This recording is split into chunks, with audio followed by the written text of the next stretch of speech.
ভালো লাগতেছে না, কোথাও নিয়ে যাও। তুই আমার কি পাইছিস না, তুই তো আমার রবট পাইছিস না। জাগিয়া পড়তে বো তাহলে টাইমটা কাটবো, বুঝছিস? আমার তো তখন রবট দিয়া কাজ মাছ বানাস না, আমি তোর বাইরে নিয়ে যেতে পারতাম না। প্রত্যেক মাসে মাসে বাইরে নিয়ে যাবো, এই কি সব কিছু বলে খালি পড়তে বসে এইটাই বলো। আমার ভালো লাগে না আর পড়াশোনা করতে। কেন, আমি মাসে একদিনই তো যাই আমি ঘুরতে। ও বাবা রে বাবা, মহিলাকে তর্ক করে শিখা গেছোস? হ্যাঁ, মহিলাকে তর্ক করে শিখা গেছোস?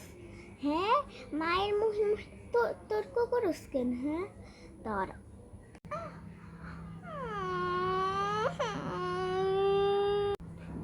সবসময় মায়ের মুখে তর্ক করস, কান্দা মুখ দিয়ে কান্দা বাইরে হয়ে তো নাচবো সারাটা খন। বাইরে লিয়ে যাও প্রত্যেক শুক্রবারে খালি তোরে বাইরে লিয়ে যাই। আজকে তোর পোলাও রাইন্দা দিছি, তোর ফেভারিট বেগুন রাইন্দা দিছি, মুরগি রাইন্দা দিছি, আর কি লাগতো তোর? ছুটকি পড়তে বানিয়ে দিছি, বাদ দিছি, টক বানাইছি তোর লিগা, শশা মশাও কাইতে তোর লিগা রাখছি। আইসে হে ঘুরতে দেবো। এই খাওয়ান পাইলে খালি খাওয়াতে পেট দিয়ে যায় না, খাওয়ান পাইলে তাইলে আর ঘুরতে যাওয়া কি খালি খাওয়া। আমি তোর ঘুরতে মুরতে নিয়ে যেতে পারবো না, তোর বাপরে গিয়ে কোকা এত কথা কুকে। হ্যাঁ, এর লেগে কত মানুষ আমার ভাল লাগে না, সবসময় করবো আমি বাপরে যাই করতে পারতাম না। কিন্তু মুহে অবতর্ক করো, জাগিয়া বাপরে কোকা, বাপরে করলে নিয়ে যাবো বাইরে।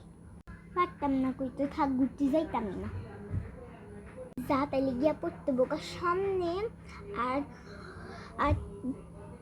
5 দিন আছে ফাইনাল পরীক্ষার, ক্লাস পার্টি মাস পার্টি যা আছে তোরে তোমরা টেহা মেহা দিয়াই দিছি। যা গিয়া পড়তে।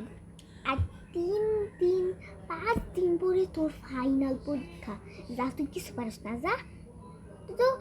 তুই তো ইয়া সাবজেক্টটাই শেষ করতে পারিস না। ইংলিশ প্রথম ইংলিশ পরীক্ষা, তুই তো ইংলিশ সাবজেক্টটাই শেষ করতে পারিস না। যা ইয়া পড়তে বস, আবার চোখের সামনেতে গিয়া বসতে আসি। সরে করে সাতটা এখনো পড়তে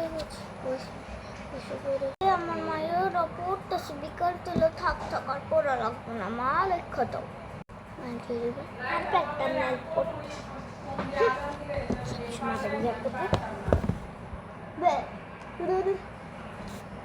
মারে মানুষ ব্যাঙ্গে